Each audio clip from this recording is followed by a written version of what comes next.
Hi and welcome to the Stauning Distillery in the small Danish town of Stauning, close to the Danish North Sea. Welcome you, and in a short moment I will make you a little tour through our marvelous distillery, and I hope you will enjoy it.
Oh boy, we just entered the malting floors. Henning, what are we looking at? Hi and welcome. This is our malting floors. We do a whiskey like old tradition. We malt ourselves, and we have 4 malting floors. Each of them contains about 9 to 12 tons of corn, and like old tradition, we do it ourselves. It starts all with the malt. And why did you decide to do your own maltings here on site? Because as the guys started the distillery, they read a book, and in that book was written, the one who wants to make a good whiskey have to control the malting process. It all starts with the malt. So what are you guys doing here? You spread the barley? The barley or the rye is just put on the floor with our own tools, and then it will be malted for approximately 4 days. And in fact, you can snack the barley or the malt rye. After 4 days, we will put it in the kiln, and it's just automatically filled over there, turned in, and as you see, not a lot of employees are working here. We are more or less fully automatic. So when everything runs, it runs, and the production is just drinking coffee.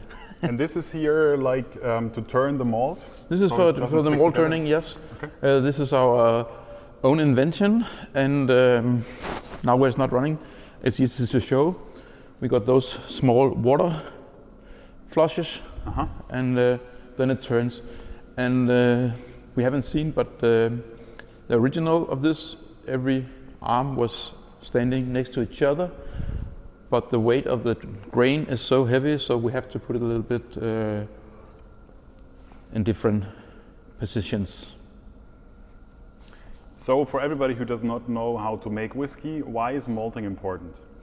It's the start. I mean, from my point of view, it all starts with the farmer, that he's delivering reasonable barley or rye. And then we have to malt it, and all the enzymes, all the process start with the malt. So if step 1 is not correctly done, then all the other steps will be a failure. So that's why. The first part of making whiskey, and you get the different the sugars and the enzymes. It gets the sugars and the enzymes, and then you get the right starting mixture for your whiskey. Yeah. What do we see now? What we see now is our kiln, where we are drying either the barley or the rye. And as you see, this is not in action. So you see the small logs in the floor. We let the smoke get into the malt, as we did in the old times in Scotland, for instance, where they put it on the first floor and had all the peat burning beneath the malt. So in Scotland, if you want to have a really peaty whiskey, this would be the place where it would happen. So the smoke comes through the floor into the malted barley, and the peaty flavors will stay with the barley. Oh, sorry about that. So this is really unique. There is like another window we can have a look inside here. And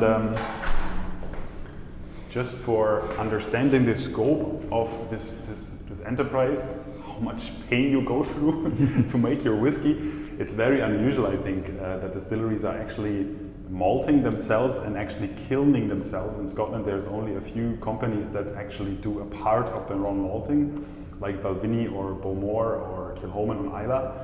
And even those companies usually don't really malt and kiln all their barley. Like Springbank, for example, is I think the only company that is using a lot of proportion of their own malted barley and drying and kilning. But here you do it all by yourself. That's quite impressive. Yeah, and now I'd like to show you where we are smoking our malt whiskey. This is the heather we use, just like a flower, I always say, or like grass. And here we got, it's peat. It's a really small part of peat, and we are just burning in here. Normally do the winter and the start of the year. It has to be cold enough. We don't do it over summer. It's just getting too warm. And we have burned this normally, so we call it smoked, not peated or heather.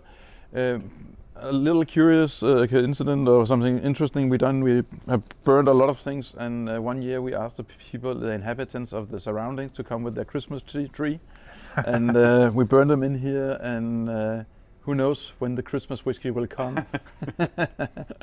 So the smoke goes from here. Goes from here, and then you see through this. Pipe. Yeah, this pipe here is in fact the filter, because you always have those small spurgles. Yeah. And we don't want them in, because then they burn up all of it, and then it goes to the tube in the kiln. Yeah. And that's also a little bit like we say, we work with fire here. We also have open fire in the distillery, and a lot of distilleries, has gone from big to very, very small due to fire. So always be careful when you're smoking or using direct fire.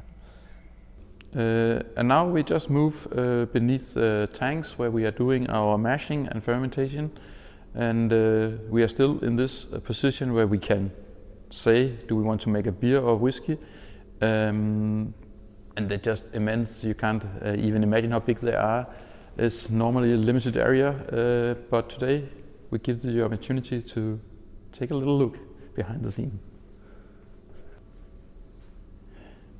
Yeah, now we just move above the tanks we've just been, and this is here where the fermentation comes.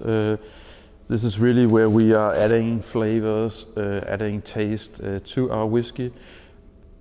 But I will also say at our distillery, next step, the pot stills, is adding a lot. So why don't we go to that? Hi my friends, now we are going to the most exciting place at Stauning, my personal favorite room, the room where we keep our 24 direct fired pot stills. And welcome, take a look at this room where you see something like that. It's just marvelous. I love to be in here, whether we are doing production or as today we just are still. A lot of windows, a lot of light. At Stauning we always say we have no secrets. The only secrets are either in the pot stills. There might be a little little bomb or something like that in there. But really, why do we work with direct fired pot stills? Yes, first of all, old tradition. Secondary, a lot of copper contact brings flavor and aromas, and it's just adding the Stauning flavor. And our founders, they started with small direct fired pot stills, exactly from Portugal, and they just say that's the taste that a Stauning should have. I always say when I'm talking about whiskey, I would love when you have a Stauning in your shelf or in your bar or whatever. But for me, whiskey is about exploring, learning, changing, try new flavors, just get inspired. So yes, love to when you say Stauning is a favorite, but always stay open-minded for other distilleries. Try.